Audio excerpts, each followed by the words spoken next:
সংগ্রামী আহ্বায়ক অ্যাডভোকেট তারেকুল ইসলাম।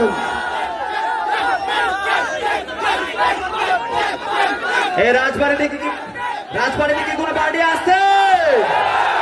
তরুণদের কি কোনো পার্টি আছে?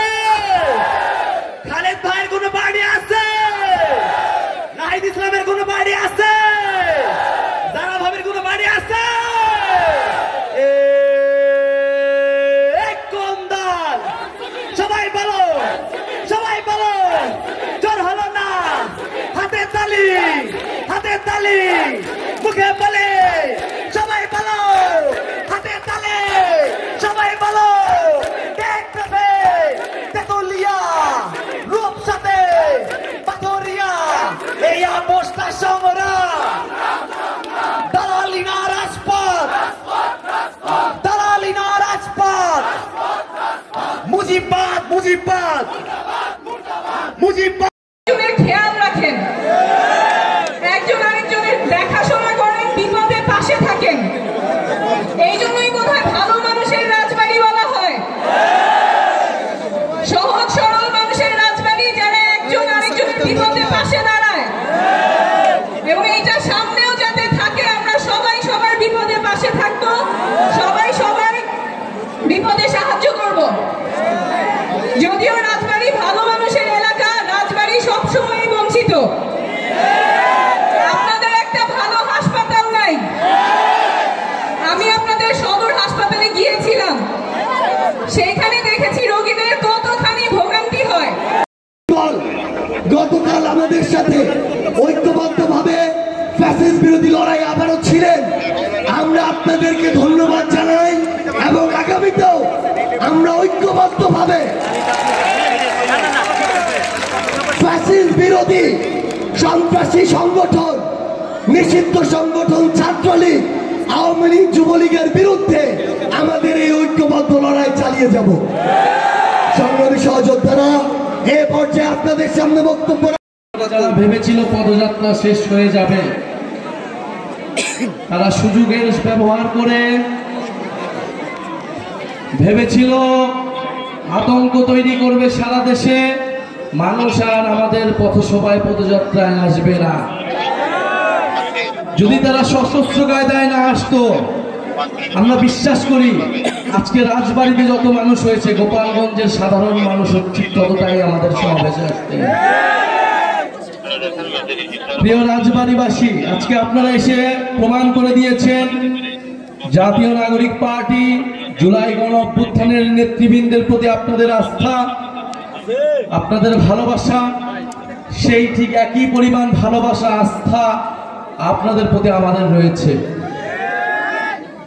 আপনাদের মেধাবী সন্তানেরা আমাদের জাতীয় নাগরিক পার্টিতে রয়েছে, যারা এই দল নয় পুরো বাংলাদেশকে বিশ্বের বুকে উজ্জ্বল করছে। আমাদের খালেদ সাইফুল্লাহ ভাই, আমাদের সৈয়দ জামিল ভাই, আপনাদের প্রিয় ভাবি তাসনিম যারা। প্রিয় রাজবাড়িবাসী, আপনারা রাজবাড়ির সমস্যার কথা শুনলেন, আপনাদের সন্তানেরা আপনাদের সামনে প্রতিশ্রুতি দিলেন। আমরা মনে করি সবার আগে সমস্যা খুঁজে বের করতে হবে। যদি আমরা সমস্যাই না জানি, আমরা সমাধানটা কি করব? আমরা তাই আগে সমস্যা খুঁজে বেরাচ্ছি এখন সারা দেশে। লড়াই অনেক দিকে আমাদেরকে এখন করতে হবে, লড়াই কেবল একদিকে নয়। আমরা সেটার জন্য প্রস্তুত আছি। আমরা জানি আমাদের জীবনের নিরাপত্তা আপনারা, আমরা ছাড়া আর কেউ দিবে না। আপনারাই আমাদের বৈধতা, আপনারাই আমাদের নিরাপত্তা। আমরা জীবনের সেই ভয় করি না,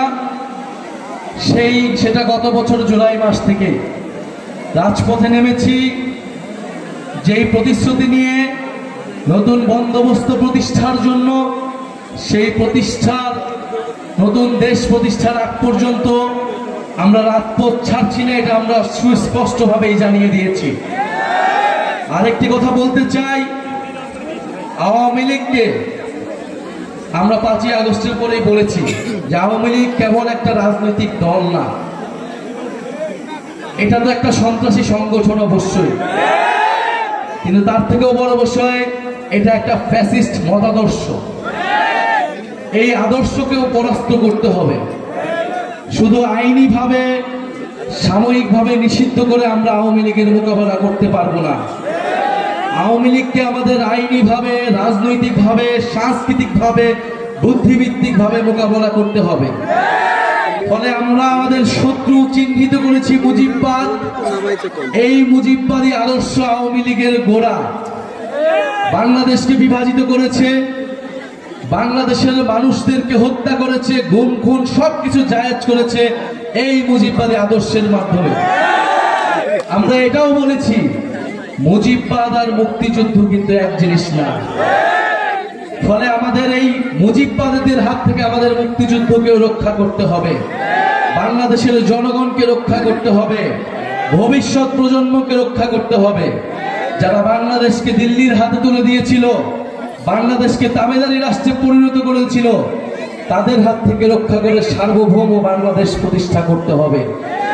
সেই লড়াইয়ে আমরা জানি রাজবাড়ীবাসীকে আমরা পাশে পাবো। রাজবাড়ীর সাহসী সন্তানেরা জুলাই গণ অভ্যুত্থানে শহীদ হয়েছে। সেই শহীদদের আদর্শকে, আকাঙ্ক্ষাকে আমরা ধারণ করি। আমরা জানি আমাদেরকে কেউ পরাজিত করতে পারবে না। আমরা জানি আমাদের শত্রু মিত্রকে, আমাদের লক্ষ্য কি। প্রিয় রাজবাড়ীবাসী কি জানে তাদের লক্ষ্য কি? আমরা কি জানি আমাদের লক্ষ্য কি? আমরা জানি আমাদের লক্ষ্য নতুন বাংলাদেশ বিনির্মাণ করা। সেই লড়াইয়ের আহ্বান জানাচ্ছি। 3 আগস্ট আমরা শহীদ মিনারে জড়ো হচ্ছি। রাজবাড়ীবাসীকে আহ্বান জানাচ্ছি, আজকে 17 জুলাই, সময়ের স্বল্পতার কারণে আমাদের সংগ্রামী সদস্য সচিব আক্তার হোসেন কথা বলেনি। আজকের এই দিনে আক্তার হোসেন গ্রেফতার হয়েছিলেন ঢাকা